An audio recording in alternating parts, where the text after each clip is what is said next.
Once you are decided to pursue buying a franchise brand, ano naman ang hahanapin or mga bagay na itatanong mo sa company na kukuhanan mo ng franchise brand? In one of my previous videos, I talked about the fastest way to learn business. If wala ka pang experience in running a business and nagbabala ka na magsimula ng negosyo, I highly suggest that you consider buying a franchise brand.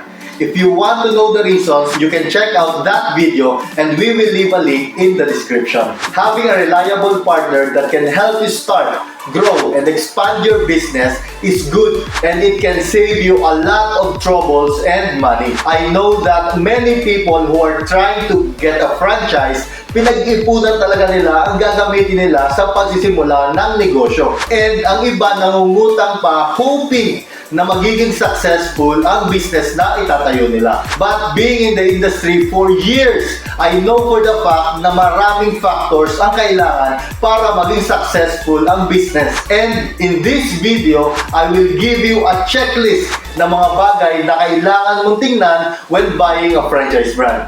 Our goal is hindi malugi and we need these things para masimulan mo ang business ng tama. Pero bago tayo magpatuloy, kung bago ka pa lang sa channel ko, I am Jay and I create contents that can help you become successful in your business and careers. Katulad din lang ako ng marami na nangarap na umunlad financially. Right now, I own few businesses and I am sharing my experiences and mga natutunan ko through this channel.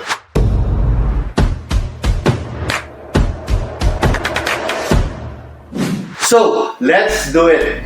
First thing na kailangan malaman is the financial stability of the company. Importante na may some level of financial stability ang company or tinatawag na franchisor na magiging partner mo sa business.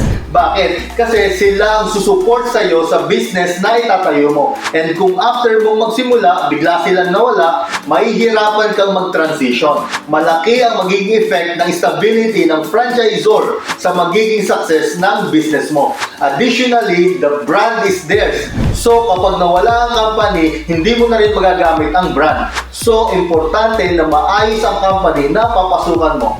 Check their office, their staff, and the owner mismo. Next is the number of years in operation. Bakit mahalaga ito? First of all, the longer they are in business, the more experienced they become. Will you entrust your money sa mga baguhan pa lang sa ginagawa nila?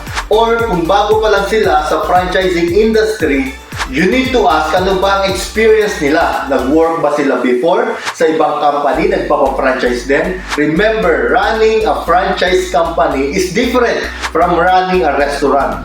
The franchisor must have the capacity to handle problems related to franchising. What you need to know is the track record of the person running the show. Remember, they will become your business partners. Kahit gaano kaliit or kalaki ang pera na ilalabas mo, pera mo pa rin yan. And you have the responsibility na ilagay ang pera mo sa tamang investment.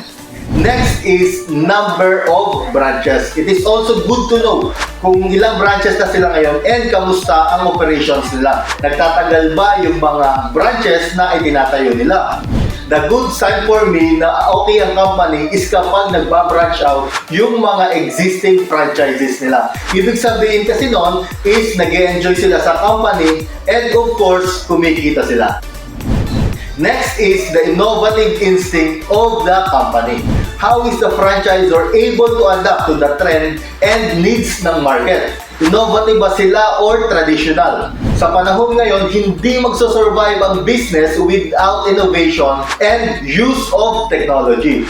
Are they competing to win or just to stay afloat? Are they competing to dominate the market or just to stay in business? For me, this is a very important point to consider when buying a franchise brand. Next is feedbacks of other franchisees about the company. If you have the chance to ask an existing franchisee, this is one of the best things that you can do. You can try and message a branch and introduce yourself. Tell them that you are eyeing to franchise and ask them if they can recommend the brand to you. Or you can drop by one of the branches and see if andun ang franchisee and ask them about the company. Next is the customer feedback. Sila yung mga tao na mismong bumibili ng products. Kung food ang brand na gusto mo, you need to know ano ba ang satisfaction level every time na may bibili ng mga customers. And mahalaga din na mayroong mga recurring customers or nagre-repeat order ang mga bumibili. Ibig sabihin, may customer retention ang product and ang brand and may potential ang business to grow. Next is the fees to be paid. I am going na into details in franchising. If pumasa na sa'yo ang company and you decided to take a deeper look into the franchise, you now need to know ano ba yung mga inclusions ng packages nila and ano ba ang mga fees na babayaran. Remember, you are buying something na dinevelop nila ng mahabang panahon. They spend effort, money, and resources para ma-build ang brand nila. So, there will be fees that you need to pay if you want to be part of their company. The usual na binabayaran is of course the franchise fee. Ito ang bayad sa brand na ipa-franchise mo. Next is the equipments and products. Normally, the franchisor will provide all you need to start the operation. You need to clarify kung meron na ba itong initial inventory or kailangan mo mag-purchase pa. Next is the marketing collaterals. You need to know kung anong mga marketing materials ang ipoprovide nila and ano pa ang mga pwede mong idagdag na marketing materials na magagamit mo. Next is the royalty fees or tinatawag din na MSF or Management Service Fees. Some companies ask for royalty and some don't. May mga royalty fees din na percentage or fixed rate. Other fees include marketing fee, annual fee, and renewal fees. Bawat franchise brand, iba-iba ang setup when it comes to fees. What I'm trying to say is make sure malinaw ito sa iyo bago ka kumuha ng franchise para mapagandaan mo ang mga ito at hindi ka magulat kapag dumating na ang time na sinisigil ka na ng franchisor. Next thing to consider when looking for a franchise brand is the contract duration. Some contract last for 1 year, yung iba 3 years, yung iba 5 years. Again, depende sa setup ng company. May kanya-kanyang advantage and disadvantage ang maikli or mahabang duration when it comes to the contract. Nasa sayo na lang whatever feels comfortable to you. Next is asking for a sample contract. Do you know that you can ask for sample contract from the franchisor and have it checked by your lawyer? This is important so you will see the fine prints before depositing that check. Next is monthly minimum product purchases. Normally, may mga minimum orders na required ang mga franchisor every month. This is their way to see who's performing and who's underperforming. You just have to be mindful of this. This is usually included in the contract. Next is location approval. If meron ka ng location na pagtatayuan ng business, you need to know paano ang process ng pag-approve ng location. Are they checking it physically or are they researching about the market dun sa area na yon? This is important to learn kung feasible ba ang business sa lugar na gusto mong pagtayuan. In relation to this is our next point, which is zoning. How are the branches scattered? Meron bang distance between the franchisees para hindi mag-agawan sa mga customers and at the same time ma-serve lahat ng customers? This must be clear to you para you can also research for yourself kung nasusunod ba ito. Next is marketing efforts. Ano ang ginagawa ng company to market the product at hindi lang yung franchise? Ano ang mga marketing collaterals na mga gamit mo as a branch owner para makilala ka dun sa area mo? Meron bang tarpaulin, posters, flyers, social media graphics and videos na pinoprovide ang company? Another is the marketing training. With all these materials for marketing, paano mo naman ito gagamitin? How to use social media platforms, what to post, when to post, how to execute flyering, sampling, and food tasting. These are the things na kailangan mong malaman to increase your sales. Do they provide these things? Next in our checklist is the operational training support. Ano ang support ng company when it comes to training on how to run the day-to-day business? Paano ba i-prepare yung mga products nyo? Paano ba mag-maintain ng equipments, storage ng mga products? And iba pa na may kinalaman sa operation ng branch mo. What you need to be concerned about is the how. Paano ka ba nila tinuturuan? Kasi based sa experience namin, hindi kayang matutunan lahat ng bagay to run the business properly in just few hours or even days. Training must be continuous.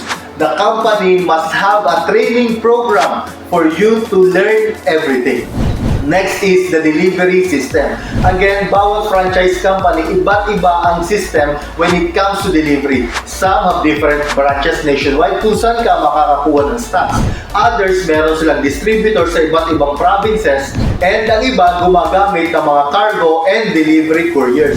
Before franchising a brand, you need to know if their delivery system will work for you. Will they be able to deliver in your area? Or can you pick up the products in a location near you? Make sure this is tackled during your conversation with the company para hindi siya maging problem and hassle later on. In connection with the delivery system is the fees for the delivery of products. In their experience supplying to their existing franchises, magkano normally ang bayad sa delivery ng products and kaya ba yung idagdag sa expenses mo? The lesser the delivery fees, the better.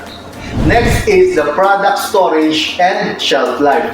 Importante na aware ka din sa mga perishable na mga products and their shelf life. What we don't want to happen is to overstock the products and malalaman mo na lang na expire na pala ang inventories mo. Knowing the shelf life of the products will help you plan your purchases and inventory management.